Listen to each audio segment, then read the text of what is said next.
هؤلاء السكان ينتظرون أكثر من 7 سنوات من أجل تهيئة حيهم بن دحان سالم الواقع ببشاري الجديد. أتربة متراكمة وأحجار كبيرة منتشرة في كل مكان، ناهيك عن تطاير الغبار، وضعية أزمت من يومياتهم.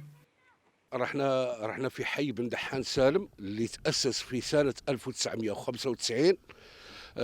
احنا نعانوا من تهيئة الطريق، تعبيد الطريق والتروطوار تاع التروطوار، ورحنا نعانوا من من من من مستشفى، قاعة علاج هنايا رحنا ما عندناش. نعانوا وخاصة في الصيف من الأفاعي، من العقارب، وشحال من طفل ضربته عقرب.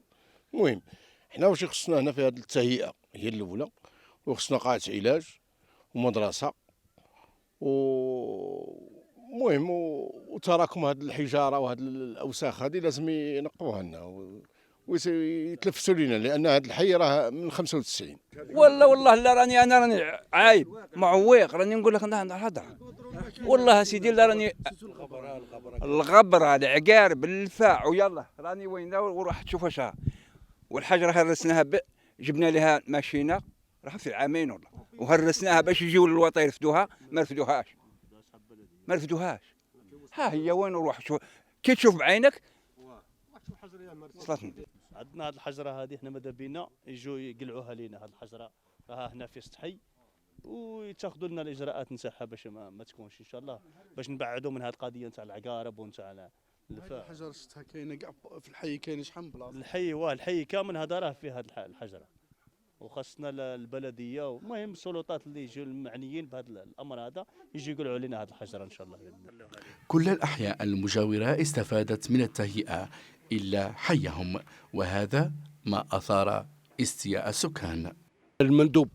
المندوب نتاع الولايه مشينا لعند رئيس البلديه، قال لك رحنا ندرسوا في القضيه، لحد الان مازال الامور تاعنا راها قاعده مغمقه. حي مورانا التسكريه في سنه 2013 عبدوا له الطريق، كل شيء راه فيه الحق الحمد لله، بينه وبينه غير الطريق، وحنا رحنا قاعدين هكا نعانوا من كل شيء. دحان سالم مازال حتى مسؤول هنا، المسؤولين المعنيين بالولايه مازال حتى واحد ما جاناش. حنا ندوروا كاش ما مسؤول يجينا هنايا يشوف لنا الوضعيه نتاع هذا الحي، وهذا الحي راه من اقدم الاحياء هنا في ولايه بشار، وخاصه بشار جديد. بشار جديد راه فيه التهيئه، ولكن هذا الحي راه مقصي ولا منسي ما فهمناش.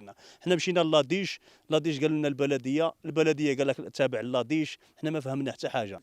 زيد بزياده مسائل هنا ما يدوروش كاع هاد الجهه، ما يعرفوهاش كاع، بالوالي بكل شيء، كاع هاد الجهه كاع ما يعرفوهاش. سكان بن دحان سالم يطالبون الوالي بزيارتهم ودراسة ملفهم ضمن اجتماع لجنة المدينة لعله يتحسن وضعهم إلى الأفضل.